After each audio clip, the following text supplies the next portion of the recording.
comes the, y'all don't really want it like, here comes the. Hello friends, my name's Squid, and today I have a battle against Rchizzle, which is very exciting. Rchizzle is a well-known PokeTuber. He does Let's Plays, he does battles, he's got real cool stuff, so I do suggest that you go check him out. Now, today's battle is a tier that I've never dabbled in before. We're playing the PU tier. I did have to ask him to link me to like a tier list so I knew, or I was hoping that I even had 6 Pokemon that were in this tier that I would have been able to use. So luckily I scraped together a little gang of guys. Unfortunately, this team really doesn't have too much of like a purpose. I like my teams to have a purpose to them, and they kind of just ended up being the special 6 in my box that ended up. The only synergy that I really do have in this team is the slow Volt Switch going into the Quick Feed Ursaring. But besides that, I'm kind of just, flopping around trying to figure stuff out. But Rchizzle has, quite a scary team. He's got Jump Bluff, which I know is a pain in the butt. The thing is so fast. Yuxi, I know, is like semi-fast, semi-bulky. Lumineon, what I know about it is it's like a wall Pokemon.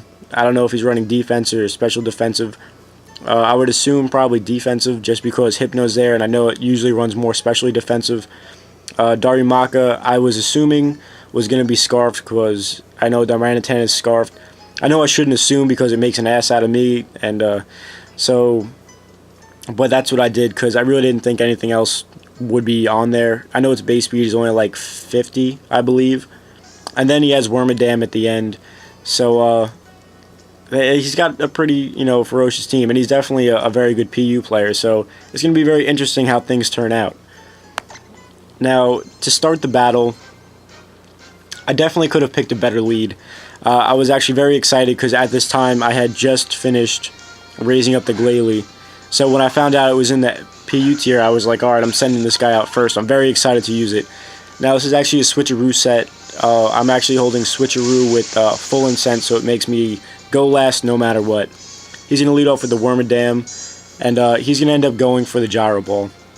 It's not enough to 2-hit KO me, it's only going to be a 3-hit KO, so I can get some spikes up, and I figured I could do that before I Switcheroo and take away his item, whatever it may be, if it's leftovers. That's what I thought it was. Turns out he was holding a Rocky Helmet. Now, the full Incense really doesn't do anything to him, just for the fact that he's so slow already. Now, he's going to end up switching out after the Switcheroo. He's going to go into Lumineon. Now, I did not know at the time that Lumineon got defogged, so lesson learned right there. I do set up my second layer of spikes, but as you will see in the next, couple seconds, that's completely irrelevant because he's going to end up going for an Ice Shard. I'm going to end up going for an Ice Shard just to get some damage off, thinking that he would just take me out, and he's going to end up going for the defog. So that term is kind of irrelevant.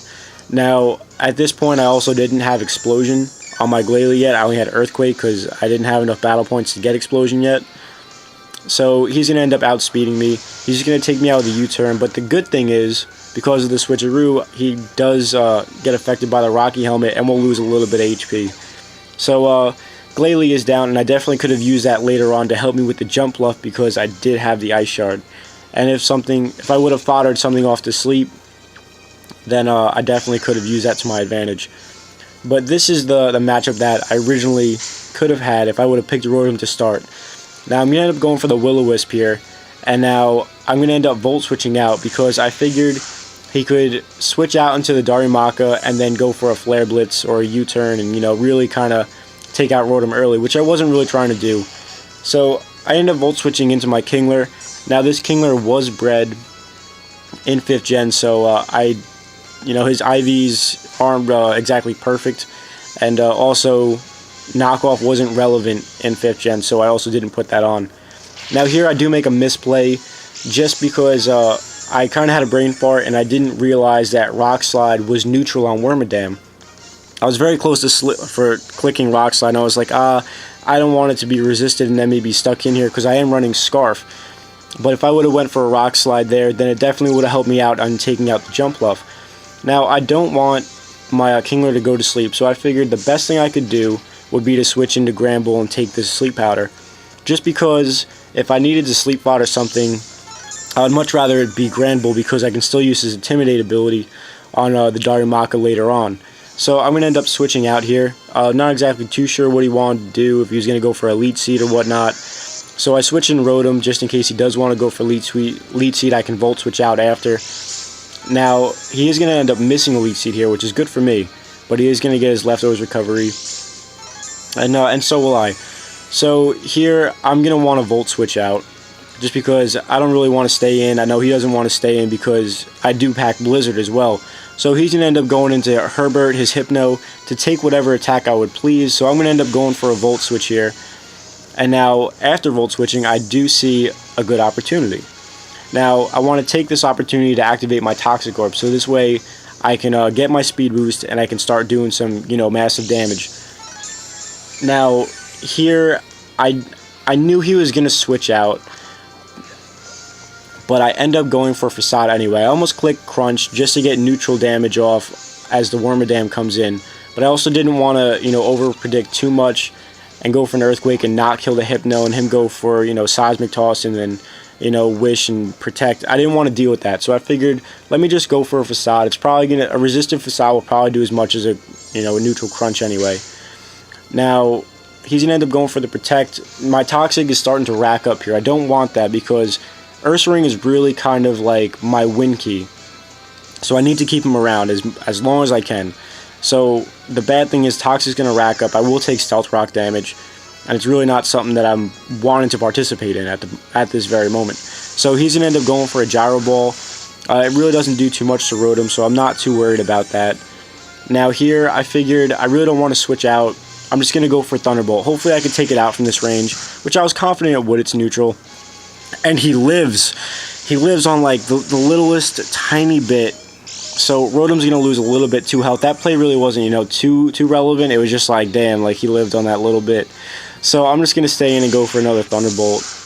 Now, this is going to be able to give him a free switch going into his Darumaka, which is going to be able to take me out with just like a Flare Blitz. And so I was kind of banking on, I was like, alright, I hope that he'll miss because of Hustle, because I know your accuracy goes down a little bit. But he is going to be able to just go for the U-turn, and it is going to be enough to take me out.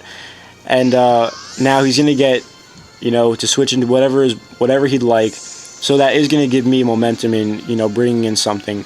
He is going to go into the Fish. Now, I saw an opportunity here. I figured this Fish really can't do too much to me. I'm going to bring in my Gramble here and see if I could burn off a Sleep Turn or two, see if I could wake up. And I'm not really fearing the Flash Cannon too much, just because I am running Assault Vest, so I know I could take at least a hit. So if I can get a Wake Up, that would work out completely perfect, and I could take the Yuxi out with a close combat, because I know that it's super effective. It's a big move, and I'm not really like too worried about it. I just need to wake up. That's the key point of this. So I don't wake up on the first turn, so I'm hoping for a 2-turn wake up. The Flash Cannon, I am able to take it pretty well. Unfortunately, I do stay asleep, so Gramble really didn't get to do too much except for take the Sleep Fodder here. And the second Flash Cannon is going to be enough to take me out. But now I do get a free switch in. Now, I am Scarfed and Kingler, so I see an opportunity here. I did do some damage calcs, and the only way that he would survive a Rock Slide would be if he's running max HP, whatever. And turns out he's running max HP. I knew he was carrying Freeze Drive, but I wasn't really concerned about it because I really thought that Rock Slide would do its job. I am running Sheer Force on this as well, so I do get the Sheer Force boost too, and it's still not enough. I was like, wow, that's some stuff right there. So I'm gonna go into Miss Mabel. I am Choice Lock, so I do want to just go for the Shadow Ball. I didn't want Psychic to go because it'd be resisted by the Hypno, and I didn't want to go for a Dazzling Gleam because then that would be resisted by the Darumaka. And I figured Shadow Ball would be my best bet. So he's going to end up bringing in the Darumaka here. He's going to take me out because he is Scarfed. I am not. I was thinking about running the Scarf on it, but I wanted the power of Specs. So I'm going to end up going into Ursaring here. Now, because I did activate my Toxic Guard before, that will outspeed the Darumaka just because my base speed is higher by 5 points and his Scarf is nullified by my Quick Feet ability. So I get one guy down here, And now I'm only down to Ursaring. This is my last hope right here. So I'm going to go for a Facade against the Luminion, and that is enough to take it out. So alright, now it's a 1-on-2. As long as the Jump Bluff doesn't have any attacking moves, I should be able to pull this off. Now, apparently he must not have had any attacking moves because he ends up going for the Leech Seed here. And that is going to end up taking a little health, but it's not going to take any health from the Jump Bluff because it does feint on this turn. So Leech Seed does not become active. It doesn't become active until the next turn. It depends if my attack kills or not. If my attack kills, then nothing's going to happen. So we're at a 1-on-1 right here. Now, unfortunately, he does carry the Protect, and that is going to end up being the game just because the Toxic is going to take me out, and then, well, the Toxic is actually not going to take me out. I actually live the Toxic. However, the Leech Seed is going to take me out here. But unfortunately, going for a Facade, that wouldn't have been enough to kill since I am running Jolly, and it would have done about, 80%. And as you can see from his health bar, he is above 80%. So that was a really fun game for my first PU. I had a lot of fun with it. Currently, I am working on breeding a real PU team that I've put together. So once that's all set, I will be looking for that. But, awesome battle. I thought it was a lot of fun. The PU tier is definitely something I want to be more involved in. But I hope you guys enjoyed this one. I sure did, as usual. I'm just here having fun and whatnot. So stay tuned for more battles, and I'll catch you guys next time. Okay, bye.